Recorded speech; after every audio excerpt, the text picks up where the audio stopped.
अस्सलाम वालेकुम। क्या आपने कभी किसी ऐसे शख्स को देखा है जो एक दिन हद से ज़्यादा खुश और बातूनी हो, लेकिन अगले ही दिन शदीद उदासी, इंतहाई और नाउमीदी में डूब जाए? ये कोई आम मिजाजी तब्दीली नहीं, बल्कि एक संगीन दिमागी कैफियत की अलामत है, जिसे बाइपोलर डिसऑर्डर कहा जाता है। नेशनल इंस्टीट्यूट ऑफ हेल्थ की रिसर्च के मुताबिक ये बीमारी दुनिया भर में लाखों लोगों को मुतासिर करती है, और अक्सर लोग इसकी अलामात को आम डिप्रेशन या जहनी दबाव समझकर नज़रअंदाज कर देते हैं।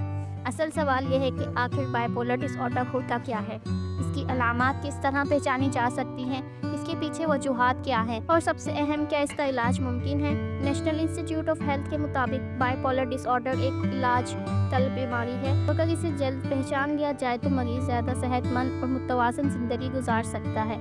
अब आते हैं अलामात की तरफ। बाइपोलर डिसऑर्डर में दो तरह की कैफियतें सामने आती हैं। मैनिक एपिसोड में मरीज़ हद से ज़्यादा खुश या चिड़चिड़ा हो जाता है, नींद बहुत कम आती है, तेज़ी से बात करता है और बाज़ औक़ात खुद को गैर मामूली ताकतवर या ख़ास समझने लगता है। डिप्रेसिव एपिसोड में मरीज़ शदीद उदासी, सुस्ती और थकन का शिकार हो जाता है। नींद या तो बहुत ज़्यादा आती है या बिल्कुल नहीं आती। फैसले करने में मुश्किल होती है, कभी कभार नाउमीदी या खुदकुशी के ख्यालात भी आ सकते हैं। अब बात करते हैं बाइपोलर डिसऑर्डर की इकसाम की। ये तीन बुनियादी किस्में हैं। बाइपोलर 1 मैनिक एपिसोड, इसमें कम से कम 7 दिन तक रहते हैं। ये अलामत इतनी शदीद हो जाती है कि मरीज़ को अस्पताल में दाखिल करना पड़ता है। बाइपोलर 2, इसमें मैनिक एपिसोड हल्के होते हैं, जिन्हें हाइपोमैनिया कहते हैं, लेकिन साथ ही शदीद डिप्रेसिव एपिसोड भी होते हैं। साइक्लोथेमिक डिसऑर्डर, इसमें बार बार मगर हल्की मूड स्विंग्स आती रहती हैं, जो मुकम्मल शिद्दत तक नहीं पहुंचती। अब आते हैं बाइपोलर डिसऑर्डर की वजूहात की तरफ। नेशनल इंस्टीट्यूट ऑफ हेल्थ के मुताबिक बाइपोलर डिसऑर्डर की असल वजूहात अभी मुकम्मल तौर पर मालूम नहीं है, लेकिन ये अक्सर ख़ानदान की तारीख, दिमाग में फ़र्क, ज़्यादा दबाव या नशे की चीज़ों के इस्तेमाल से जुड़ा होता है। आते हैं बाइपोलर डिसऑर्डर की तशख़ीस की तरफ।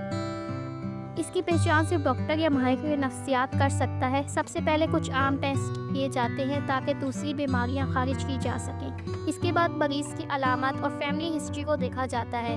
NIH के मुताबिक बाज़ औक़ात बाइपोलर टाइप 2 को आम डिप्रेशन समझ लिया जाता है, और इसी वजह से सही तशख़ीस में देर हो जाती है। अब बात करते हैं इलाज की। बाइपोलर डिसऑर्डर का इलाज मुमकिन है। इसमें दवाइयाँ जैसे मूड स्टेबलाइज़र, एंटीसाइकोटिक या साइकोथेरेपी जैसे CBT, और बाज़ मरीज़ों के लिए दूसरे इलाज मसलन ECT या TMS शामिल है। ये सब मिलकर मरीज़ को बेहतर और मुतवाज़न ज़िंदगी गुजारने में मदद देते हैं। नेशनल इंस्टीट्यूट ऑफ हेल्थ के मुताबिक बाकायदा नींद, वर्जिश, सेहतमंद खुराक और सोशल सपोर्ट इलाज में अहम किरदार अदा करते हैं। ये मालूमात नेशनल इंस्टीट्यूट ऑफ हेल्थ की रिसर्च से ली गई हैं। लिंक वीडियो की डिस्क्रिप्शन में मौजूद है। अगर आपका कोई जानने वाला इन अलामात का शिकार हो तो फ़ौरन डॉक्टर या माहिर नफ्सियात से रुजू करें। याद रखें, बरवक्त इलाज ज़िंदगी बदल सकता है। मज़ीद national institute of health research based videos देखने के लिए चैनल को सब्सक्राइब करें और वीडियो को लाइक और शेयर करें, ताकि ये मालूमात ज़्यादा से ज़्यादा लोग तक पहुँच सके। अल्लाह हाफ़िज़।